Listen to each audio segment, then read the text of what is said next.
오랜 옛날 대구의 한 산속 깊은 곳에는 하늘로부터 내려온 아름다운 선녀들이 계곡에서 목욕을 한다는 전설이 전해져 왔습니다. 이 계곡은 맑고 투명한 물결이 끊임없이 흐르며 주변에는 하늘을 찌를 듯한 소나무와 대나무 숲이 우거진 신비로운 곳이었습니다. 하지만 이곳은 보통 사람들에게는 접근이 금지된 지역으로 산신이 수호한다고 알려져 있었습니다. 그러던 어느 날 마을의 젊은 나무꾼인 강철수는 나무를 하러 산에 올랐다가 우연히 그 계곡을 발견하게 되었습니다. 철수는 그 계곡이 아름다움에 반하고 말았습니다. 그는 이곳이 전설 속의 선녀들이 내려온다는 그곳임을 감지했고 호기심에 이끌려 계곡에 더 가까이 다가갔습니다. 그런데 마침 그날 하늘에서는 선녀들이 내려와 신비로운 노랫소리와 함께 계곡에서 목욕을 하고 있었습니다. 철수는 나무 뒤에 숨어 그 광경을 지켜보았고 그중 가장 아름다운 선녀에게 한눈에 반하고 말았습니다. 선녀들은 목욕을 마치고 하늘로 다시 올라가기에 앞서 자신들이 날개 옷을 입어야 했습니다. 철수는 순간적으로 둔덕에 걸쳐져 있다 날개옷 하나를 몰래 숨기기로 결심했습니다. 선녀들이 날개옷을 차례로 입고 하늘로 올라가던 중 철수가 선택한 그 선녀는 자신이 입을 옷이 사라진 것을 알게 되자 다른 선녀들과 함께 하늘로 가지 못하고 혼자 땅에 남겨지게 되었습니다. 철수는 다가가 조심스럽게 그녀에게 다가가 상황을 설명하고 사의를 나타내었습니다. 그녀는 처음엔 놀랐지만 철수의 진실한 마음을 알게 되고 점차 마음을 열었습니다. 그렇게 나무꾼 강철수와 선녀는 결국 이 땅에서 사랑을 쌓게 되었고 이들의 사랑 이야기는 마을 사람들에게도 널리 전해졌습니다. 철수와 선녀는 마을에서 함께 살며 선녀는 마을 사람들에게 많은 도움을 주어 사람들로부터 존경과 사랑을 받게 되었습니다. 그녀의 신비한 힘은 농작물의 풍작과 기후 조절, 마을 사람들의 건강 유지에 큰 도움을 주었습니다. 시간이 흘러 철수와 선녀는 결혼을 하였고 두 사람은 행복하고 평온한 삶을 살게 되었습니다. 하지만 세월이 흘러 선녀는 하늘로 돌아가야만 하는 제한된 시간이 오고 말았습니다. 그녀는 철수와 헤어져야 하는 것이 몹시 슬펐지만 하늘의 규율에 따라 하늘로 돌아가야 했습니다. 하지만 그들은 이별을 하면서도 서로의 사랑을 영원히 간직하기로 맹세했고 선녀는 하늘로 돌아가며 철수에게 이 계곡에서 항상 그녀를 느낄 수 있을 것이라며 안심시켰습니다. 이들은 헤어진 후로도 계곡은 그들이 사랑을 기리기 위한 장소가 되었고 매년 그들이 처음 만난 날 사람들은 계곡을 찾아 둘의 사랑을 기리는 축제를 열었습니다. 그리고 이 이야기는 대구 사람들에게 오랫동안 전해져 선녀와 나무꾼의 전설로 남게 되었습니다.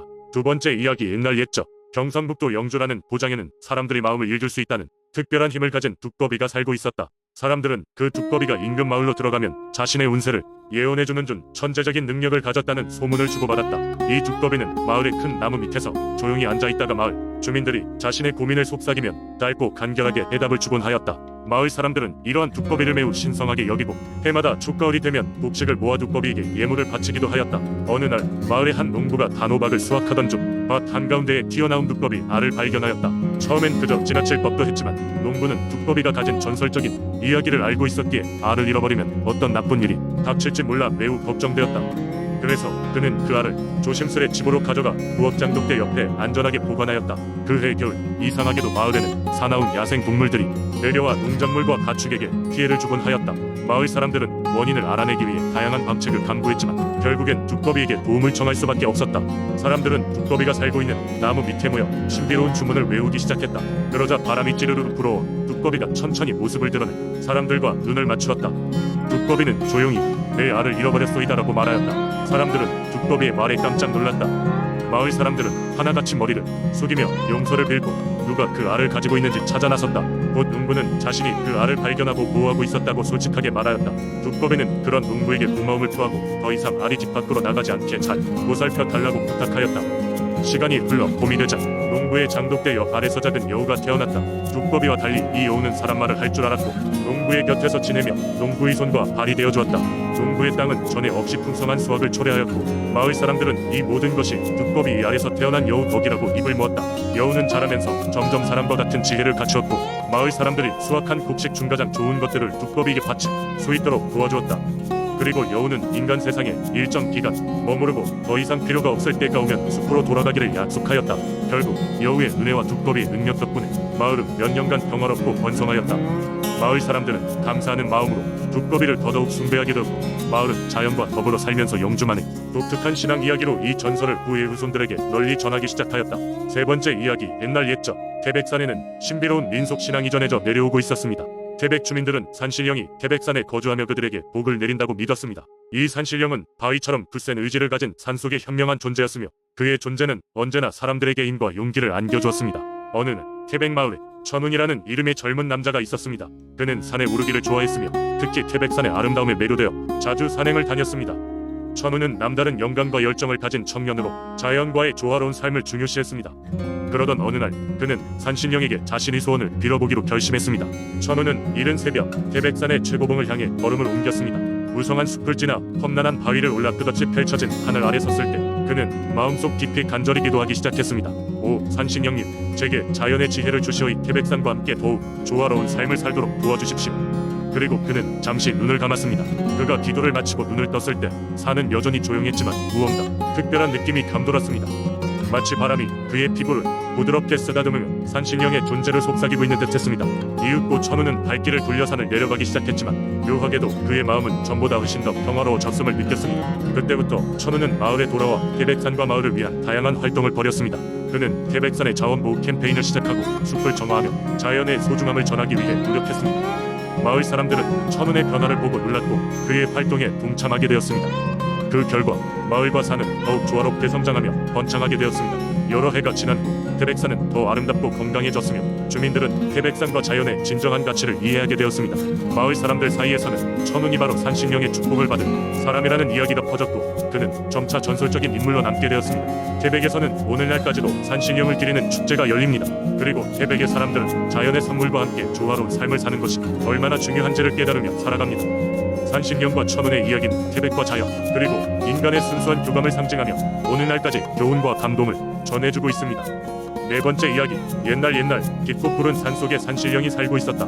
이 산신령은 산을 다스리며 산의 생명들을 보호하는 역할을 하고 있었다.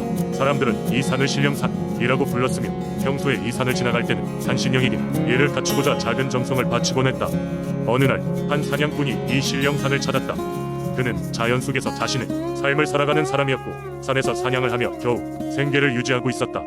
마을에서는 그가 사냥을 잘하고 동물들과 교감한다고 하여 신기해했지만 사냥꾼은 이에 개의치 않고 묵묵히 그의 길을 걸어갔다.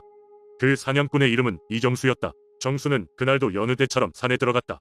그는 깊은 산속에서 몇 시간 동안 아무것도 잡지 못했으나 끝내 숲을 사이로 휘황한 사슴 한 마리를 발견했다. 그 사슴은 범상치 않은 기운을 내뿜으며 그의 눈을 마주쳤고 곧이어 빠르게 숲속으로 달아났다. 이정수는 사슴을 잡겠다는 결심을 하고 뒤쫓기 시작했다. 계속해서 산속 깊은 곳으로 쫓아가던 그는 자신도 모르게 길을 잃어버리고 말았다. 해는 저물고 있었고 주변은 점점 흐릿해졌다. 이정수는 난감해진 나머지 어찌할 바를 모르고 서 있었다. 그때 그의 주위에 희미한 빛과 함께 산신령이 나타났다.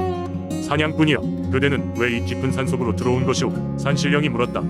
이정수는 깜짝 놀랐지만 산신령의 온화한 목소리에 안도하며 대답했다. 저는 오늘 산에 사냥을 하러 왔다가 신비로운 사슴을 발견한 뒤 그만 쫓아오다 길을 잃고 말았습니다. 죄송합니다, 산신령님. 산신령은 미소를 지으며 말했다. 내가 사슴으로 변신해 그대를 이곳으로 이끈 것은 다른 뜻이 있어서다. 사람들은 자연과 조화롭게 살 때 비로소 온전한 삶을 누릴 수 있다. 그대가 때로는 사냥꾼으로서의 삶을 넘어 더 많은 것을 돌아보았으면 하여 그대에게 깨달음을 주기 위해 부른 것이지.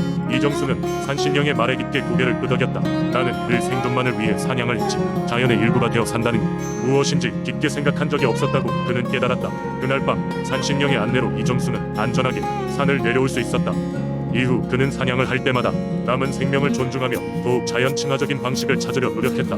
그리고 이 일을 계기로 사람들에게 자연과 환경을 보호하며 조화롭게 사는 법을 전파하기 시작했다. 이정수의 노력 덕분에 그 마을 사람들도 자연 보호에 대해 더 많은 관심을 기울였고 세월이 흐르면서 그들이 산신령에게 올리는 예도 더욱 공경이 넘치게 되었다고 한다. 이 이야기는 그들 사이에서 오랫동안 전해 내려왔고 사람들은 신령산을 찾을 때마다 자연과의 평화를 기원하며 결국 모든 것들이 서로 연결되어 있음을 잊지 않았다.